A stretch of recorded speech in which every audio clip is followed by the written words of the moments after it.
Puji Tuhan, selamat jumpa di dalam kasih Tuhan kita, Yesus Kristus. Hari yang baru karena kemurahan Tuhan.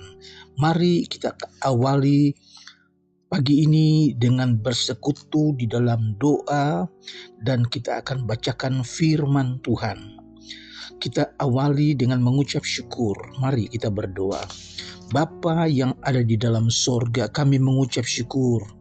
Terima kasih Tuhan pelihara kami. Kami dapat bangun dengan tubuh yang sehat dan kami akan awali hari ini dengan mengucap syukur. Kami membacakan firman Tuhan dan kami akan berdoa bersama. Kami serahkan semuanya ke dalam pimpinan tangan Tuhan. Di dalam nama Tuhan Yesus Kristus. Haleluya. Amin. Matius pasal 18 ayat 19 dan 20. Dan lagi aku berkata kepadamu, jika dua orang daripadamu di dunia ini sepakat meminta apapun juga, permintaan mereka itu akan dikabulkan oleh Bapakku yang di sorga. Sebab di mana dua atau tiga orang berkumpul dalam namaku, di situ aku ada di tengah-tengah mereka. Puji Tuhan, Tuhan Yesus mengajar bagaimana menasehati sesama saudara seiman jika ada di antara mereka yang berbuat dosa. Dan Yesus memperhatikan bahwa murid-muridnya ini kurang memperhatikan, kurang mengasihi sesama saudara. Mungkin Yesus melihat mereka itu agak acuh. Maka Yesus mengajarkan ajaran ini. Apabila saudaramu berbuat dosa, tegurlah dia di bawah 4 mata. Jika ia mendengar nasihatmu, maka engkau telah mendapatnya kembali. Tetapi jika ia tidak mendengarkan engkau, atau jika ia menolak nasihatmu, bawalah 2 atau 3 orang sebagai saksi. Dan jika ia masih tidak mau mendengarkan nasihatmu, sampaikanlah masalah ini kepada jemaat. Dan jika ia tetap tidak mau mendengarkannya, jangan lagi anggap dia sebagai saudara. Anggaplah dia sebagai orang yang tidak mengenal Allah. Tetapi ada tetapinya. Walaupun sudah anggap dia sebagai orang yang tidak mengenal Allah, tetapi Yesus lanjutkan, kamu harus tetap memberitakan Injil kepadanya. Saudara-saudara, nah, Yesus memang mengajar bahwa mereka harus saling menasehati, dan ini Yesus ajarkan sebagai tugas para jemaat atau eklesia yang terdapat di dalam Injil Matius pasal 16 ayat yang ke-18. Tugas penilik jemaat adalah mendidik dan memelihara anggota-anggotanya, walaupun mereka itu waktu itu belum disebut majelis gereja. Yesus membicarakan perkara yang mengikat dan melepaskan. Puji Tuhan. Dan Tuhan Yesus berjanji bahwa Ia akan selalu menyertai mereka. Sebab di mana ada 2 atau 3 orang berkumpul di dalam nama Yesus, maka Yesus ada di tengah-tengah mereka. Karena Yesus adalah Maha hadir dan Yesus adalah Maha tahu. Haleluya.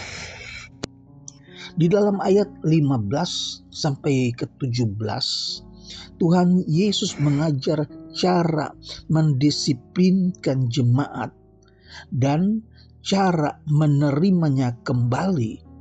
Jika ada seorang saudara dari anggota gereja berbuat dosa terhadap seorang anggota gereja yang lain, jangan mendiamkannya, jangan mengacuhkannya, jangan membiarkannya. Karena ini berarti kompromi secara rohani dan akhirnya mengakibatkan kehancuran gereja sebagai umat Allah yang kudus. Puji Tuhan, Bapak Ibu Saudara, di dalam 1 Petrus pasal 2 ayat yang ke-9, tetapi kamulah bangsa yang terpilih, imamat yang rajani, bangsa yang kudus, umat kepunyaan Allah sendiri, supaya kamu memberitakan perbuatan-perbuatan yang besar dari Dia yang telah memanggil kamu keluar dari kegelapan kepada terangnya yang ajaib. Puji Tuhan, kita dipanggil dari bangsa-bangsa yang lain. Kita sebagai bangsa yang terpilih, kita disemakan dengan imamat yang rajani. Kita ditetapkan sebagai bangsa yang kudus, bahkan umat kepunyaan Allah sendiri. Supaya apa? Supaya kita memberitakan perbuatan-perbuatan yang besar dari Allah kita, yang telah memanggil kita keluar dari kegelapan kepada terangnya yang ajaib. Puji Tuhan Bapak Ibu, orang percaya dipisahkan dari dunia supaya menjadi milik Allah sepenuhnya dan memberitakan Injil keselamatan demi kemuliaan dan kebesaran nama Tuhan kita, Yesus Kristus. Puji Tuhan. Dalam Kisah Rasul pasal yang ke-20 ayat yang ke-28 dikatakan di sana, karena itu jagalah dirimu dan jagalah seluruh kawanan, karena kamulah yang ditetapkan Roh Kudus menjadi penilik untuk menggembalakan jemaat Allah yang diperolehnya dengan darah anaknya sendiri. Puji Tuhan, di sini dikatakan bahwa kita menjaga diri, kita menjaga kawanan jemaat sebagai kawanan domba Allah, saudara-saudara. Dan kita ini ditetapkan oleh Roh Kudus menjadi penilik, gembala, saudara-saudara, penatua. Untuk apa? Untuk menggembalakan jemaat Allah yang diperolehnya dengan darah anaknya sendiri, Yesus Kristus. Oleh sebab itu, saudara, gereja perlu petugas-petugas yang bertugas sebagai penatua-penatua yang dapat dipercaya untuk merawat jiwa-jiwa dalam gereja. Saudara, memang diperlukan supaya ada yang bertanggung jawab, supaya ada yang memperhatikan, supaya ada yang menjadi penanggung jawab tentang kehidupan jemaat. Puji Tuhan.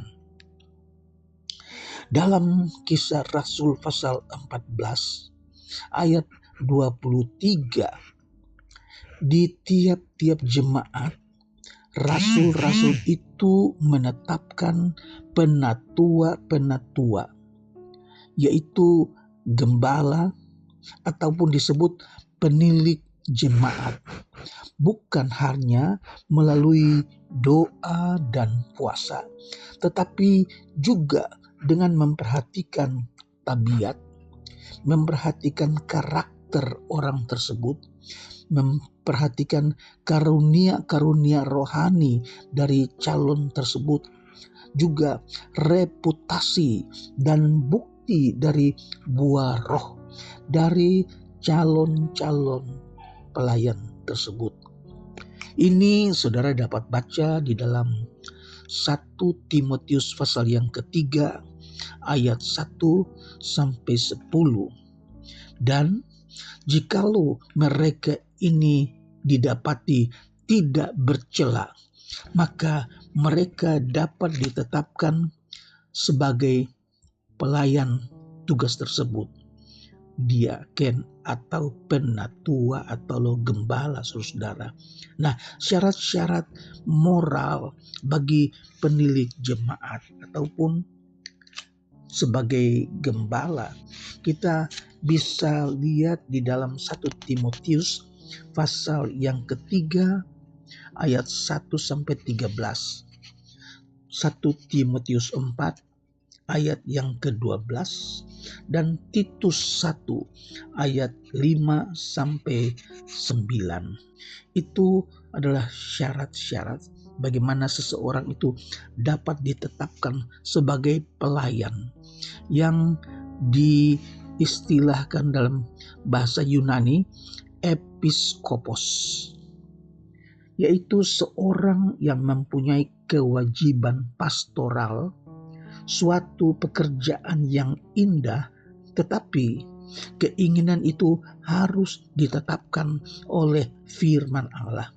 dan juga oleh gereja, sebagaimana yang disyaratkan di dalam 1 Timotius pasal 3 ayat yang ke-10. Karena Allah telah menetapkan beberapa syarat sesuai dengan firman Allah.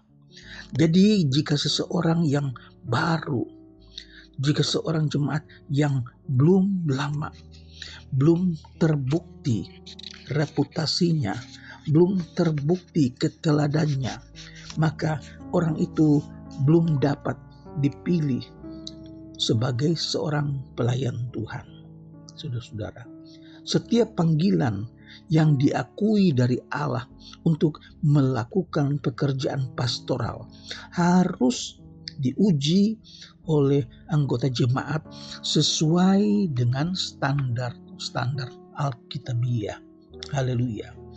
Gereja tidak boleh menyetujui seseorang untuk melayani pastoral hanya karena keinginan sebagai untuk menambah pengalaman atau sebagai mendidik atau merasa terbeban atau katakan panggilan, tetapi harus diuji dulu syarat-syarat Alkitabiah. Bagaimanakah moralnya, bagaimana keteladannya, hal-hal rohani, watak dan keteladanannya. Puji Tuhan. Kiranya ini dapat membangun gereja supaya gereja dapat bertambah-tambah di dalam jemaat Tuhan. Jemaat dapat dirawat, jemaat dapat semakin diperhatikan untuk kemuliaan nama Tuhan. Tuhan memberkati. Mari kita berdoa. Kami mengucap syukur Tuhan. Kami belajar dari firman Tuhan. Bagaimana kami harus memperhatikan, bagaimana kami harus menjadi teladan di dalam gereja Tuhan. Ampuni kami kekurangan kami. Memberkati jemaat Tuhan yang sakit. Kami berdoa Tuhan berikan kekuatan kepada jemaat yang lemah. Baik mereka yang ada di rumah, mereka yang dirawat di rumah sakit, mari Tuhan datang dan jamah dalam nama Yesus. Kami berdoa buat umat Tuhan yang dalam kekurangan, mereka yang belum dapat pekerjaan, atau mereka yang baru di PHK. Mari Tuhan buka jalan, Tuhan berikan apa yang mereka butuhkan. Kami mengucap syukur, kami berdoa buat bangsa dan negara kami, Indonesia. Kami berdoa buat beberapa presiden, wakil presiden, staf menteri, Tuhan yang tahu keadaan kami, bangsa kami ini. Mari Tuhan berkati Indonesia, biar banyak pertobatan. Kami mengucap syukur dan kami akhiri program doa pagi ini di dalam nama Tuhan Yesus Kristus. Haleluya. Amin.